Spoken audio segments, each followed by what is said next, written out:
Hi everyone, thanks for coming. And this will be our last seminar of this spring semester seminar series in Culture in the House.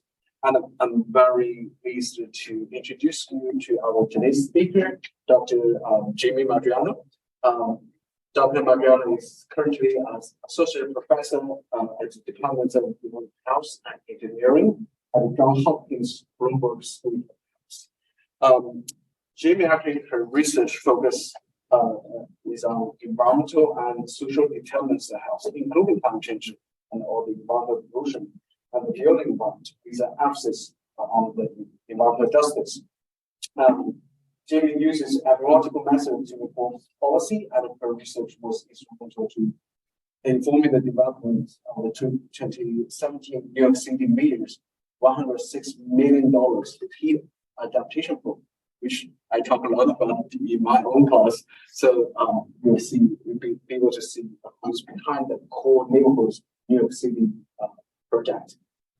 She also serves on the US EPA's board of scientific counselors and the International Society for Environmental Epidemiology, and also it sounds like they're having a hard time hearing you. Oh, if I'm going to wait, can you hear us now? That's better, Kai. Thank you. Okay, then maybe you need to stay here. Yeah, okay. So without further ado, let's welcome Dr. Madrigano. Thank you so much, Dr. Chen, and it's really great to be here. I really appreciate the invitation. It's been a wonderful morning so far, meeting some faculty and trainees, and I really appreciate having the chance to talk a little bit about my work. So as Dr. Chen said, I'm Jaime Madrigano. I'm currently at the Johns Hopkins Bloomberg School of Public Health, and there I'm in the Department of Environmental Health and Engineering, and I also lead the environmental challenges focused area of the Bloomberg American Health Initiative, which is really working to integrate our research, practice, policy, and education at the school in kind of 5 leading health areas that America is facing. So today I'm going to talk about my work in climate change and health, how some of this work has been used to inform policy, and just a couple of points broadly about how I think we can think about climate and health research being used to inform policy. Okay, so please feel free online. I'm trying to stand close to the computer so that you can hear me well, but just let us know if there's any issues that come up.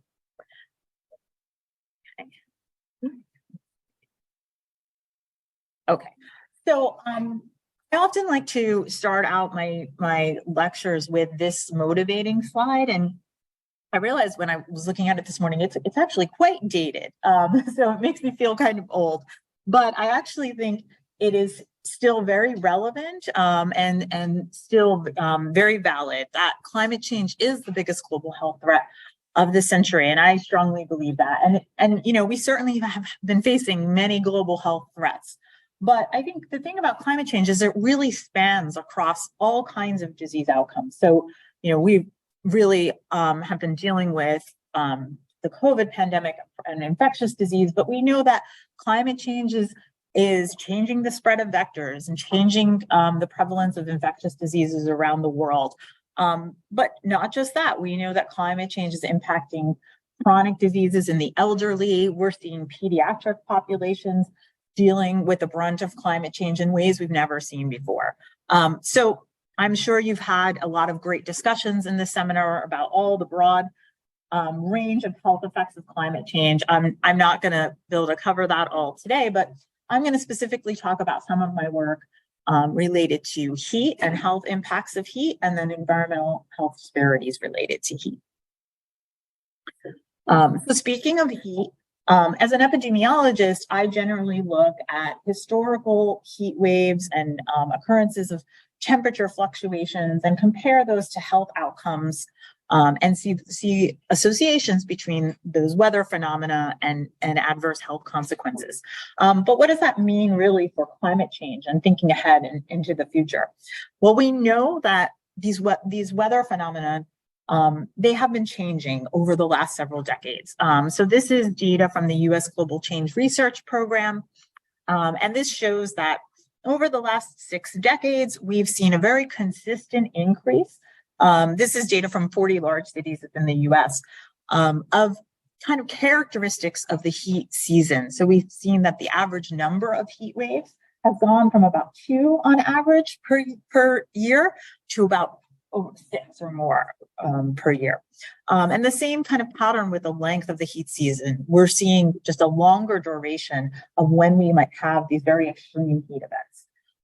And so what we know is that those patterns are continuing to get to worsen. And when we can look at historical data and see the adverse health consequences associated with extreme heat events, then we can kind of project into the future about what we might continue to expect as these weather phenomenon patterns continue to change.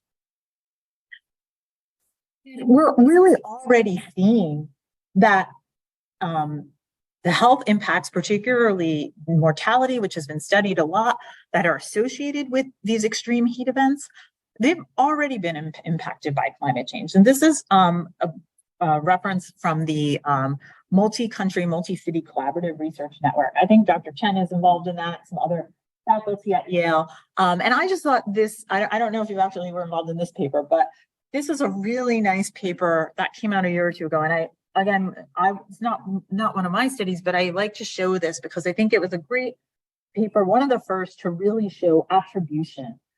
So what was shown in this paper is they looked at, I think about the last 3 decades of changes in temperature and kind of disentangled what the temperature would have been had we not been undergoing climate change, and what the temperature really was according to the historical record. That's the difference between those red and orange lines you can see there. And then they were able to kind of parse out how much of the deaths that we see during these heat wave events over the last few decades in many countries around the world. You can see the map where data were pulled from.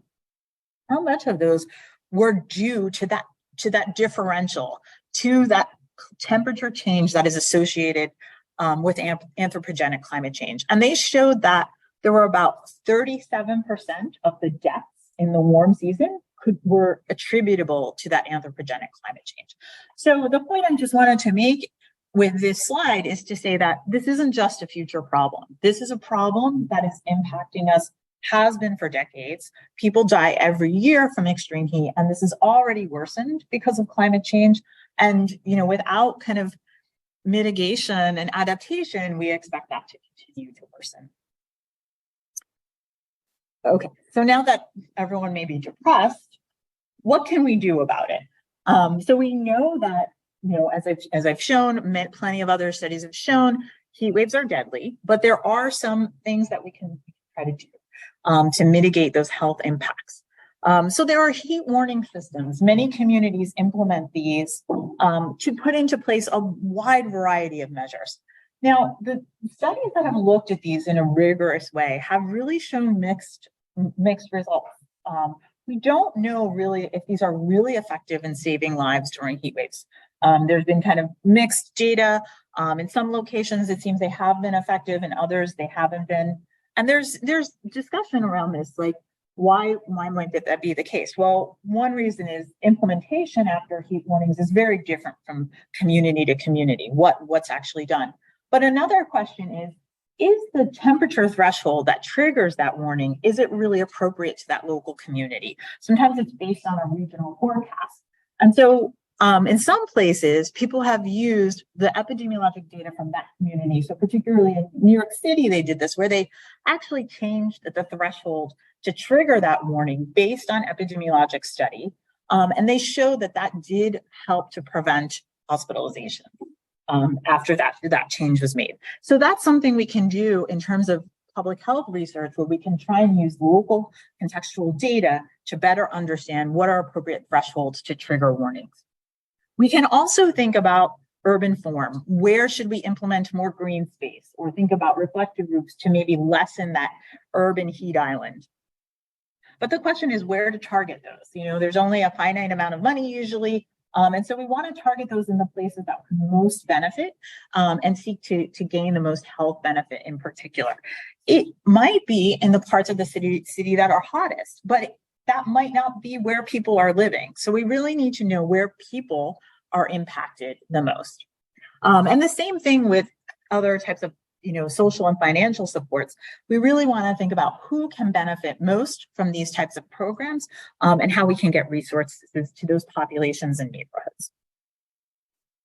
So that brings me to some of the work I wanted to talk about that I've done in New York City. And this was a study that I did quite a while ago, but it really has informed a lot of work that I've done since then and continue to do, which I'll talk about a little bit after that. But I wanted to set the stage with this study.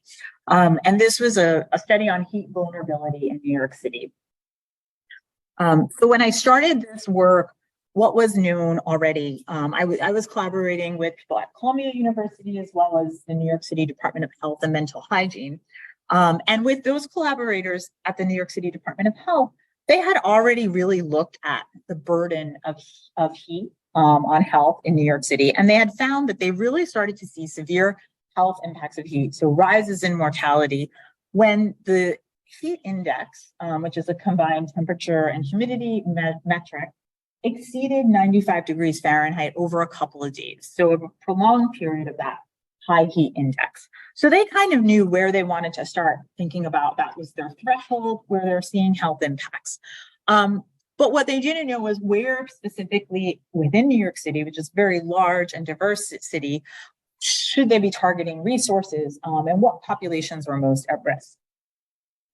That was where our collaboration came in. And we really wanted to, again, determine individual and neighborhood characteristics that increase the likelihood of dying during a heat wave. And then use that epidemiologic data, that health-informed data, to create a heat vulnerability index for New York City. And we felt that we could really make the strongest case for policymakers to use that if we had the health data to back up our recommendations. So we did that with a case-only study. A case-only design is a kind of a nice, efficient way to look at an effect modifier. So if you've already understand the relationship between an exposure and an outcome. As I said, this relationship between heat and mortality was already pretty well characterized in this community. But you really want to look at some of those third variables that might heighten that relationship. You can use a case-only design and really look at the modification piece. So we were able to do that with about over 200,000 deaths in New York City over a period of just over 10 years, where we looked at all of the deaths that occurred in the warm season. And we tried to understand what factors were increasing vulnerability. We defined heat waves as, according to this definition that was already established by the New York City Department of Health, times when the heat index exceeded 95 degrees Fahrenheit for at least 2 days. And then we tried to think about, okay, how do we define vulnerability? We like to think about 3 components of vulnerability. What's increasing exposure? This might be something in the neighborhood that maybe makes the heat greater in one part of the city versus another. What might make a person more sensitive? Maybe their age or medications that they're on. And what could give a person adaptive capacity so that they could withstand the heat? And that gets into things like maybe financial resources or other things. The problem is, of course, we didn't have all the ideal data that we wish we would in any study. So we were working with death certificates. So we would have to we were just constrained by what we could understand from the death certificate data. So the things we were able to look at are individual factors that I've listed here that are readily available on the death certificate. Then what was also available on the death certificate was the person's census tract of residence.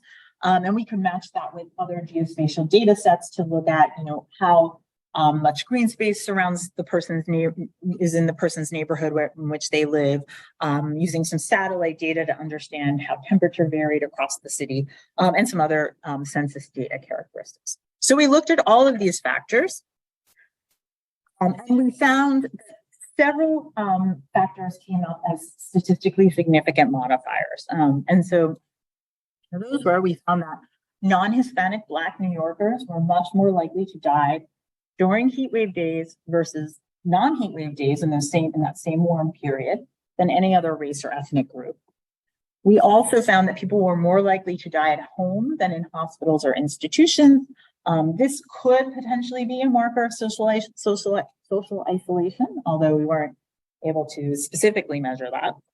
And then we found that people that died during heat wave days versus non-heat wave days over this warm period, relatively more of them lived in neighborhoods that were receiving more public assistance, general marker poverty, and in parts of the city that had less vegetation and consequently higher surface temperatures.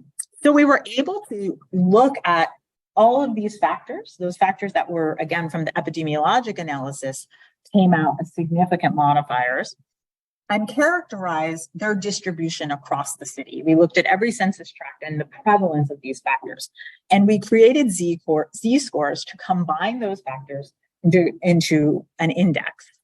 And then we mapped the index. And so you can see on this map, the red portions indicate a higher index score. Those are the areas that we found were the most heat vulnerable, where a lot of these factors tend to cluster.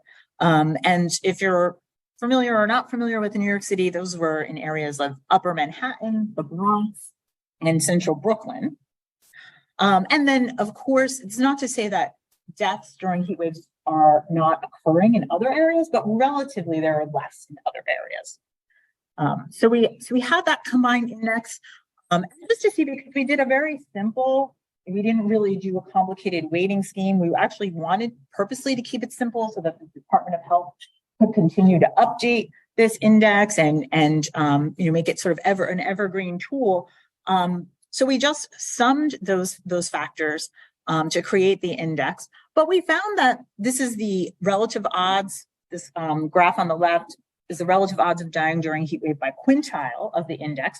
And we do see that it actually predicts pretty well, with each increase in quintile leading to an increased odds of dying during a heat wave.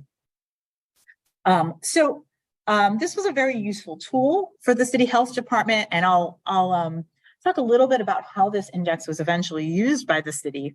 But of course, I do want to mention some limitations from this work and how it kind of got us thinking about other aspects of things to look into. The case only study is limited in that you're really looking at one modifier at a time.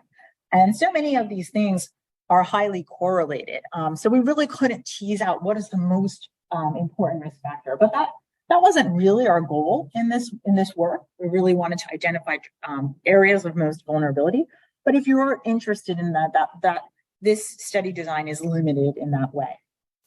We didn't have information on individual socioeconomic position or measures. We used a neighborhood measure, but of course, both of those really play an important role in the ability to adapt to heat, and we did not have that. And of course, like most big epidemiologic studies, we used outdoor temperature as a proxy for personal exposure. This can be a poor proxy in a lot of cases, particularly when you're talking about having air conditioning or not having air conditioning. And so, when we think about this sort of relative different changes day to day, we still think it's useful, but it's worth mentioning that is a limitation of the study. And, correspondingly, no information on the indoor residential environment, so no information on air conditioning, no other information on the home. Again, pretty par for the course for a large epidemiologic study, but left a lot of open questions for us. The one thing we decided to do after that work was complete was to try to understand some of those open questions a little bit more. And what we did is we conducted a follow-up telephone survey. So I'm not going to get into all the details of this study, but I'll just say that we ended up doing telephone interviews. It was a landline plus cell phone sample. And we did about over 700 interviews conducted in English and Spanish of New Yorkers. I think there were about 15 questions kind of ranging from some information about characteristics of people's homes, whether or not they had air conditioning, whether they used it, from some demographic information, and also some questions on what they did during heat waves. If they can't stay cool at home, what were their options? How did they protect themselves? You can always pull up the study if you really want to know a lot more about it, but I'll just highlight a couple of the key findings, which were that we found that over a quarter of New Yorkers did not have access to functioning air conditioning or used it less than half the time when they noted that it was very, very hot outside. So that's really telling us that, in general, we think kind of air conditioning coverage or penetrance is pretty high, but there are a lot of people in vulnerable communities who either don't have access or are not running it. And a lot of times, that may be due to financial constraints for electricity bills. We also found that non-Hispanic Black respondents, which was again a priority population, since we found they were dying much more during heat waves than other groups in New York, were less likely to own air conditioning, even when adjusting for household income. Now, our household income measures are still somewhat crude, but I think what this points to is that there are other potentially systemic factors that really need to be accounted for.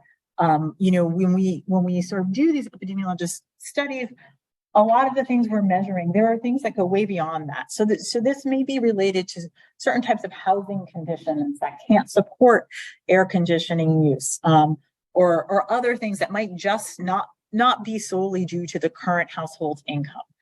And we need to think about those, potentially systemic and structural factors that have played a role in putting populations at a higher increased risk for all kinds of climate events. And then lastly, we found that participants stay at home even when they can't keep cool. So when we asked the question about what do you do when you can't keep cool at home during very hot weather, then I think it was either the top response or maybe it was the second response was just stay home. And this is, I don't know, is it intuitive or counterintuitive? What do people think? I think it's counterintuitive because you would think people it's too hot, then you would go out to public libraries or anywhere you can find a pool. Yeah, I mean, I think that's what a lot of us think when we're thinking about potential solutions, right? We suggest operating cooling centers and having people come to them. But I think if you also think about it, you can also see the perspective that it could be intuitive as well, because do you really want to leave your home where you tend to be comfortable and just go sit somewhere with strangers? So it's, I think it's something to keep in mind in terms of the solutions that we're implementing, because we need to think about how can we, I think cooling centers are an important measure, but also how can we keep people cool at home? And in particular, I think we thought a lot about this during the coronavirus pandemic, and New York City was one of the places that actually was able to get enough resources together to provide air conditioning at home and subsidize that for individuals because it was dangerous to go home. Yeah.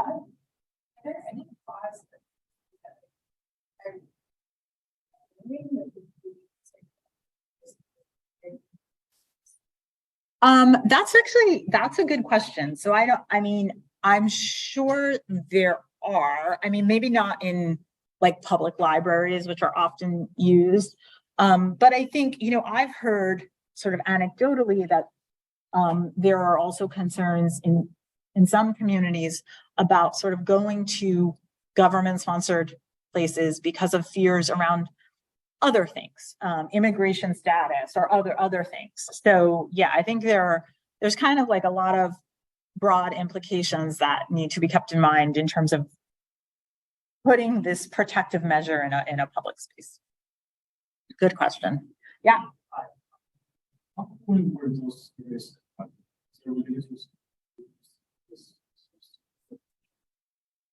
No, it wasn't. So it was just a representative telephone survey of New York City. So, sorry. Yeah, it was a random digit telephone survey. So yeah, so I don't know if everyone heard that, but the question is, did this telephone survey sort of target a group residents living in an HVI area. And that wasn't something we were able to do. It was a random digit dial of all New Yorkers. So, so we potentially answered some of our questions, but probably just ended up having more questions. And I guess maybe that's good for us as researchers because we have more things to look at. But, I think it's helpful to sometimes think about different ways of study, quantitative methods, survey methods, qualitative methods to tackle different pieces of this complex problem.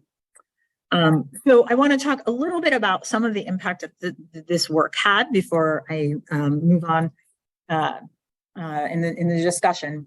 So we were able, I think the findings from the epidemiologic study, supported by this telephone survey, and because we're working very collaboratively with the New York City Department of Health, were able to be used right away, which was a really nice. And this is, so a couple of years after the study was published, the New York City Mayor implemented the Cool Neighborhoods NYC program. And this is, what Kai was mentioning in the intro. This was a very, a lot of resources devoted to thinking about curbing the effects of extreme heat in New York City. And throughout the plan, and through, this is some language from the press release, you can see that the heat vulnerability index is mentioned quite a lot. And so I think, what was really nice is this study had a very practical implication, is that policymakers could take the results, look at a map pretty easily, and use this to target resources in this plan. So this part of the press release is talking about where they were doing some street tree plantings and cool roof implementation. And you can see pretty clearly that they talk about the South Bronx, Northern Manhattan, and Central Brooklyn. Those were those red areas on the map. And they specifically mention how the heat vulnerability index, those areas are ranked high according to the city's heat vulnerability index. And that's why the resources are being targeted to those areas. The city also implemented a pilot program called Be a Buddy. And this program was also piloted in some of those high HVI neighborhoods. And in this program, this is specifically trying to get at those people who won't leave their home. This was a program to encourage neighbors to check in on neighbors during extreme heat events. The city to use the heat vulnerability index. So in 2020, during the coronavirus pandemic, when again, we couldn't bring people to public spaces, there were some other initiatives, the Cool Streets Initiative. And this was, where they were opening fire hydrants with spray caps, trying to create some mitigating effects of extreme heat in the outdoor environment. And again, the city used the HVI to kind of target those where those measures should be implemented. So a couple of takeaways from this collective work in terms of the findings. Again, I want to highlight that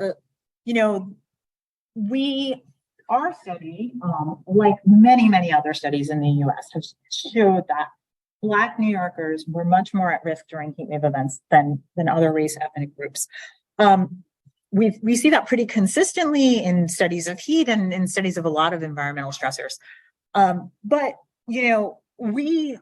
our research team tried to delve into that a little bit, but we really felt like there are a lot of unmeasured factors. And this really points to kind of the potential for systemic discrimination that has been, happening for years that may be at play here and in a lot of this work. And I'm going to talk about some continuation of this work next. And I think that's an important thing to highlight. We also really feel that there's a lot more to learn about housing in the indoor environment. And I think this is probably one of the major areas of potential future research for people that are interested in heat, is really getting a better understanding and characterization of where people spend the majority of their time in the indoor environment and kind of the range of health impacts that might be mitigated within that indoor environment. In terms of process, it was really critical to work with stakeholders from the beginning so that this research could inform policy. And that was really one of the things. I was very fortunate to work directly with the New York City Department of Health, because they were able to help define the question and help, and that made the research able to be used. And so in future work, I continue, or current and future work, I continue to try to work with policymakers, with grassroots organizers, to try to incorporate their ideas early on. And I think that's something that's always useful if you can find those connections to make your research relevant. And then also just the utility of maps. It seems very simple, but I think the fact that we had a nice, easy to understand map really helped our vulnerability index again to be used. It could tell a story right away to somebody that doesn't know a thing about epidemiology, but it's very easy to look at a pretty map and kind of understand it. So I think that again is I'll kind of continue on in that thread a little bit. So I want to talk a little bit about some work I've been doing over the last couple of years, and that flowed out of that New York City work to some extent, and also just reflected a lot of other current thinking at the time. And this is some work that I was doing before I moved over to Johns Hopkins about a year ago. I was at a public policy research institute called RAND. And so this is work I started there with some collaborators, myself and the other lead investigator, Ben Preston. And I'm continuing to work with my RAND collaborators on some of this stuff. And so this was kind of thinking about, we see environmental health, studies of environmental health and racial disparities over and over, kind of pointing to the same factors.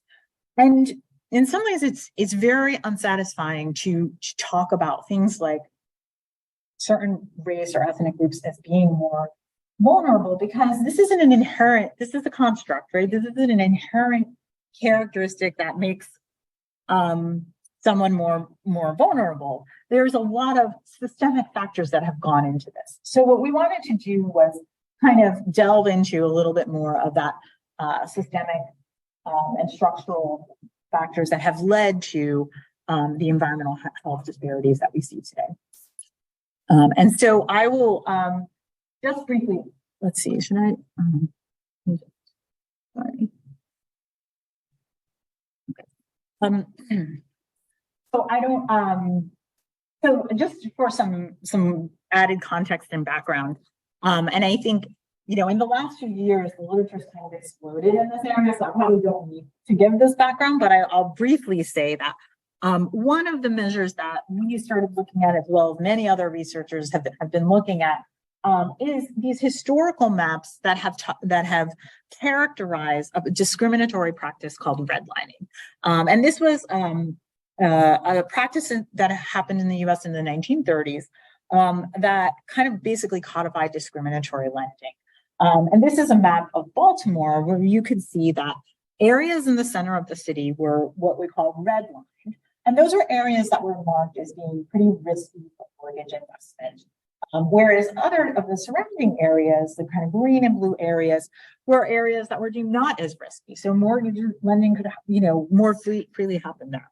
And the thought is that, where this occurred, this sort of created both segregation and economic inequity that has lasted for generations, creating real wealth gaps in communities because of these discriminatory practices that happened about 100 years ago, right? Because people could not get mortgages, they couldn't accumulate wealth over time, they couldn't pass it on intergenerationally. And I think the key thing to think about is that there is, from the historical archives, we can see the language that was used to make some of these determinations. Now, it wasn't 100% always based on race or whether the residents were foreign born or not, but in many, many cases, it was very explicit in terms of how they made these characterizations. So I think, it's a pretty clear example of a discriminatory practice that was pretty embedded throughout the US. Now, there's been also, I do want to mention discussion in the literature as to sort of whether this is, was it these this redlining practice in these maps, or was it other types of discrimination and segregation that was happening before that, and this was sort of a result of that? I think for our purposes, is, you know, a lot of epidemiologists and geographers have become interested in this. We know there were lots of discriminatory practices happening at that time. So I don't think we need to necessarily know that this was the be all and end all, but I think we can use this as a very good measure of the things that were happening. And so that's how many people have been using it. And that's how we used it in study, where we really, again, wanted to think about how to change the dialogue to one that focuses explicitly on race and racial disparities to one that focuses on practices and policies and racism. At the time when we started this study, there was, you know, a little bit of work being done in this area. As I said, it really has exploded over the last few years. But there was a really nice paper by Jeremy Hoffman and colleagues that looked at heat islands across the US and how the spatial distribution of heat really varied within cities, and mapped those according, you know, to these redlining maps, and showed very high correlations between areas that were previously redlined and those being the areas that still retain the most heat. We kind of knew that this was the case, not just with heat, right? There's so many environmental metrics that we see in these sort of that play a role in these environmental health disparities. So a goal of this project was really to kind of bring a lot more data into the picture, look at a broad range of environmental hazards, and see if we could make that data available for people to use it, and kind of look at these associations more closely. Other goal of this project was to think about solutions, and what communities are currently doing to kind of mitigate these long-term systemic problems. So we did that by taking data from multiple sources. So we took some of that temperature data, but we also took data on air quality, hazardous waste sites, a lot of EPA data, the redlining maps from that were digitized by the University of Richmond. We wouldn't have been able to do this project without that, as well as some land cover data. We took all of that data for our quantitative piece. The other thing we did was we worked and partnered with a grassroots organization called Groundwork USA. Groundwork USA is a network of trust environmental justice organizations across the country, working specifically on kind of mitigating these issues of environmental inequities in communities across the country. And we interviewed the Groundwork trusts, and we interviewed the policymakers that they're working with to find out, what are they doing now? How are they trying to rectify this issue? What are the barriers they face? So in terms of this study, well, the first thing we did was put a publicly available tool together. And I have a link here at the bottom of the slide. The tool was finally published just about a year ago. And I also want to highlight that someone who has way better coding skills than I do is a doctoral student at the Party Ring School, Carlos Calvo Hernandez. So he really was instrumental in building this tool. But we have data on about 200 communities in the US, and we have 2 drop-down menus for this tool where you can pick the community and you can pick the environmental hazard. And then you can see maps comparing those historical redlining maps, and as well as the distribution of all of these environmental metrics and how they exist today. And you'll see quite consistent patterns across a range of cities and across a range of environmental metrics. And in general, just to show you some descriptive results from that work, we consistently see, this is from data from all of the communities. So things like diesel particulate matter are carcinogen, much higher in previously redlined areas than in other parts of cities. Counts of hazardous waste sites, higher again in those formerly redlined areas. When we talk specifically about climate-related stressors, others have shown this, but we did look at tree canopy cover. And again, see that consistent pattern where areas that were previously redlined have much less tree canopy than other parts of the community. We looked at gridded climate data. So we were able to look at average minimum temperatures over a summer season, mean temperature, maximum temperature. We know that minimum temperature can be important in terms of health because that's the time when the body can cool down in the evening. And we consistently see higher minimum temperatures in those previously redlined areas. And another metric that I'm really excited about, a paper that was published not too long ago by Remedi et al. They put together an estimate of air conditioning prevalence by census tract in many major cities in the US. And so we're working on this now to get the paper ready for publication, but I looked at the air conditioning prevalence by these redlining measures, and we can still see, while air conditioning prevalence doesn't vary a lot, we can still see, and it's statistically significant in our regression modeling of it, that there is a lower prevalence of air conditioning in those previously redlined areas. Now, in terms of what we learned from the interviews with Groundwork USA, there was a lot, and I'm not going to go through all of those results.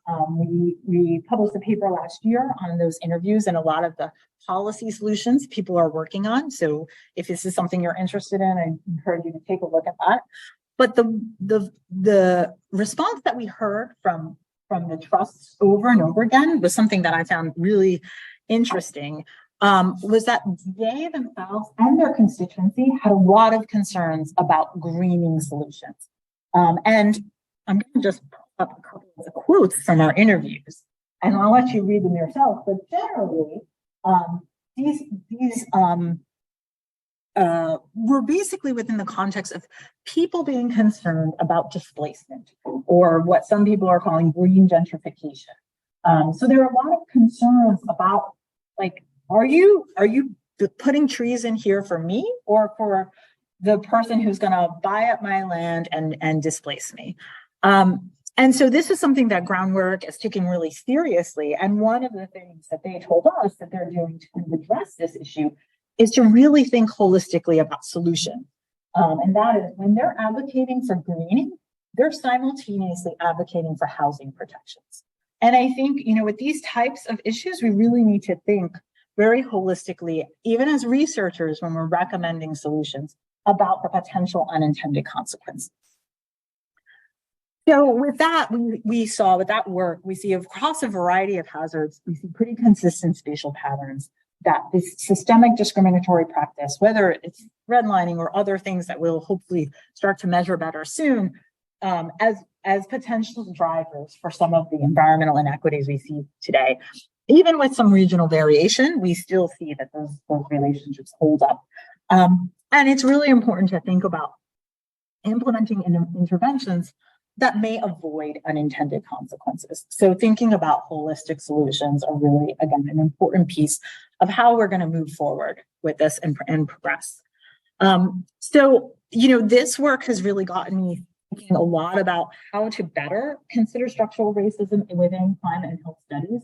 And this work is very much in progress. I wanted to just highlight my current doctoral student, Shefali Matthews, because she's been really digging into thinking about, she's using the case study of hurricanes and trying to think about how can we do a better job of looking at these systemic upstream factors. And she's started off that work by doing a literature review to look at, well, how have we in the past considered vulnerability to hurricanes?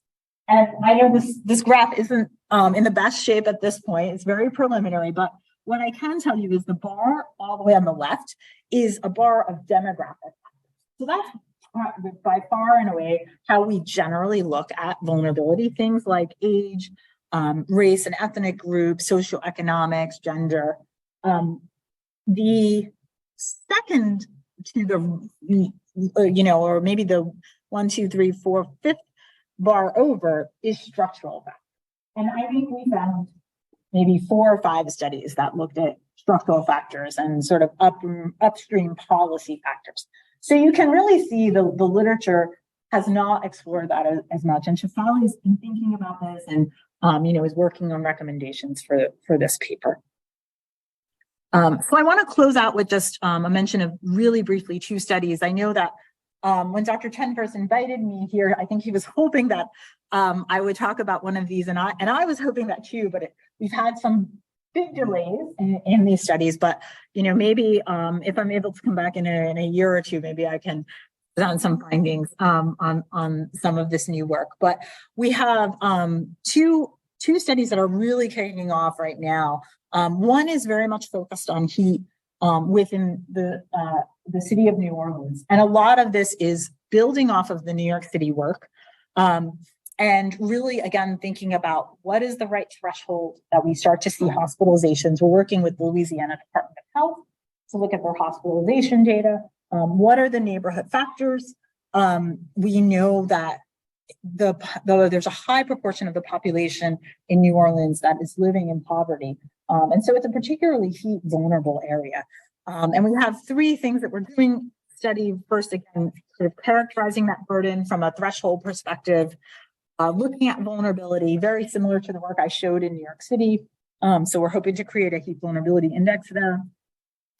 And then, which is one of the most exciting parts of the study, and we'll be in the field this summer, and hopefully we'll get participants and get good data. But we're partnering with a group called IC Change, who has a digital application where they allow participants to just report on climate change and the sightings in their own neighborhood. So we're going to work with IC Change to get participants enrolled in our study to answer questionnaires through their app that kind of report on day-to-day subtle changes in mood, changes in sleep patterns, and kind of subjective health measures that will correlate with day-to-day changes in temperature and even within day changes in temperature. So I'm really hoping that data collection goes well this summer. The other study that is kicking off now is building off of the work I talked about related to redlining and green space, and we're adding on a health component to that work, and really thinking about how neighborhood factors can play a role in cognitive function. But there's been little attention on the relationship between green space and cognitive function to date. We do see huge racial disparities, and so maybe again these systemic factors that have led to very different environments where people have green space around them may play some role in these health disparities. And this question around green gentrification, does that modify the relationship? Does that make green space have benefits for some groups of people while it's detrimental to other groups of people? So in this study, we're going to be looking at, we've already kind of looked at, as I mentioned, the relationship between historical redlining and green space. We're adding on measures of cognitive function in a nationally representative study. We're going to be examining that, looking at this maybe as a potential mediation pathway, and then looking at gentrification as a modifying variable, as well as potentially the role of social support in cognitive function. So, I hope we'll have some preliminary results on that also maybe within the next year.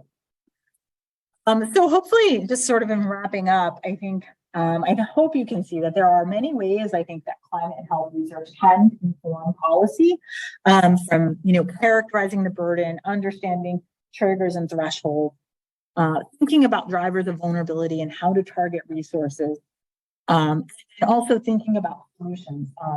I didn't get to talk at all, but I'm very interested in the effectiveness of solutions. I think that's a huge area for us to be working on. I'd love to think about that with anyone who's interested in thinking about that more. But as I did show, I think solutions really, we need to think about all the potential unintended consequences too. And that's a key role. So with that, I'd like to thank you for your attention. If you are interested in any more information, I have my website here. I'll probably be posting some postdoc opportunities there soon, just in case anyone's interested in that. But yeah, and really thank you all very much.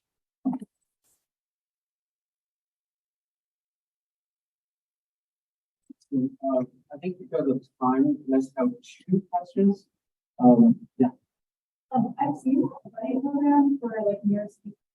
I was wondering if you know about that. It's actually a great question. And oh, sorry, yes. So the question from the audience was, the person here mentioned that they've heard of the Be a Buddy program in New York City, and they were wondering if it was actually effective. And so the answer is, I don't have the answer to that. I've actually asked the collaborators if they've ever been able to evaluate that program. And I think they wanted to, but I think they had some resource constraints around actually doing an evaluation. So I'm not sure they were ever able to evaluate it. And in transparency, I actually don't know if it's continued at this point.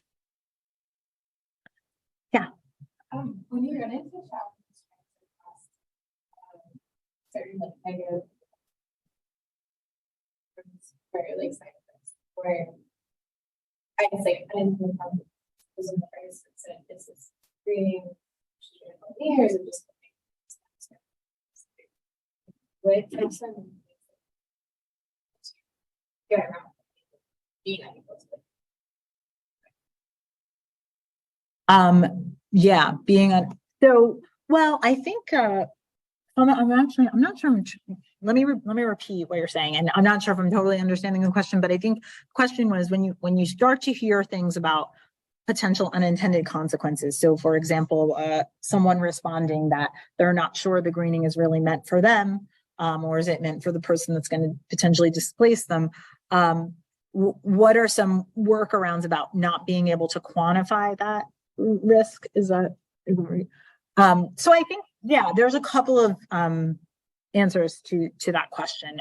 So one is, I think it actually does point to the value of kind of mixed methods research, because I kind of grew up trained as a quantitative researcher, and it was only more recently that I've been exposed to interviewer qualitative studies. And I think there is a real value to kind of interdisciplinary collaborations, because we might not have good quantitative data on that. Yeah, there are studies that are looking at green gentrification.